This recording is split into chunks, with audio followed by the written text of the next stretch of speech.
So one of these patterns that I commonly see in clinic is when someone stands and their feet are externally rotated and it's like their glutes are in a constant squeeze.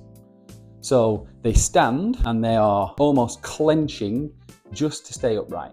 And what this means is that their hips are already working really, really hard just to maintain an upright posture.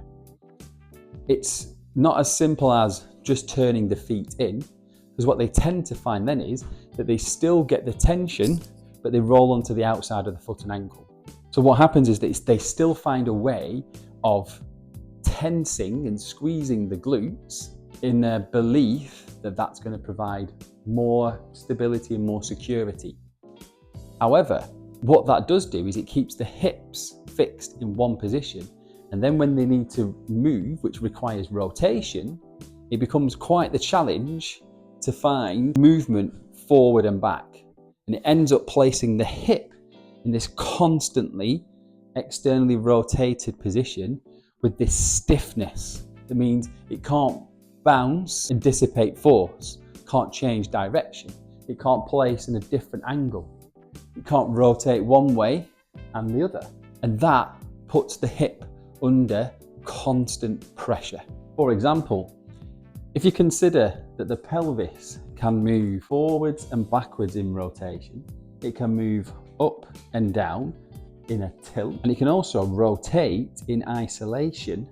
So this part of the innominate can rotate forwards and backwards, but as well it can move in and it can move out. Each one of those positions changes the relationship between the socket and the ball.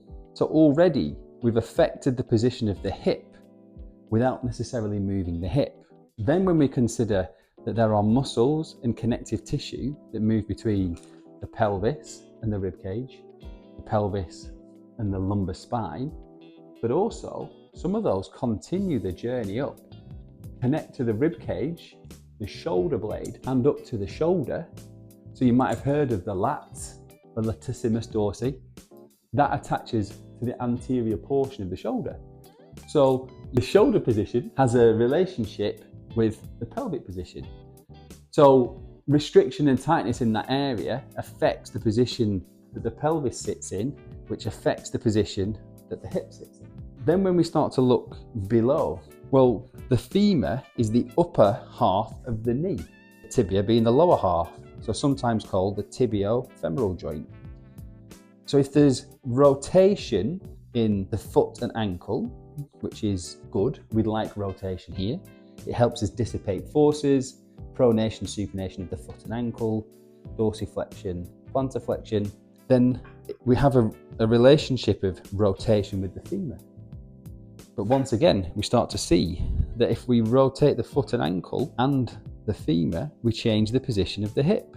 If there is restriction within that rotation, then we can't access all of the range of movement that we would like within the hip, which puts one small area of the hip socket under a greater amount of pressure.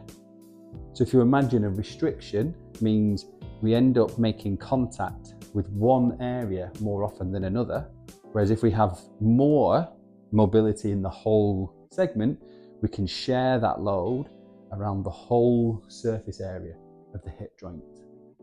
So you can see why clams, hip stretching, hip flexor strengthening in isolation may be useful, but may not be the whole problem.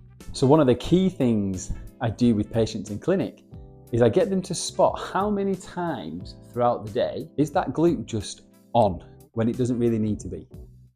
So if you were to think about how much your body has to work, how much effort does it require to stand up? It's not very much at all. It's quite a low level postural task.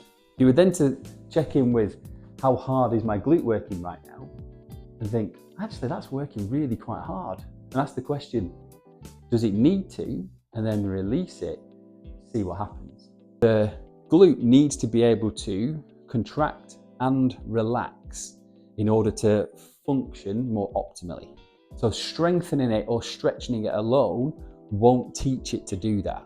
We have to integrate that tensing and relaxing with the task that we want it to do. So, how often when you are standing there, is your glute tensed when it doesn't need to be? What happens if you just let that go?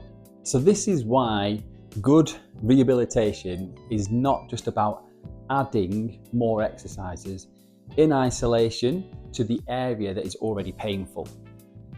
It's not saying that strengthening or stretching is bad.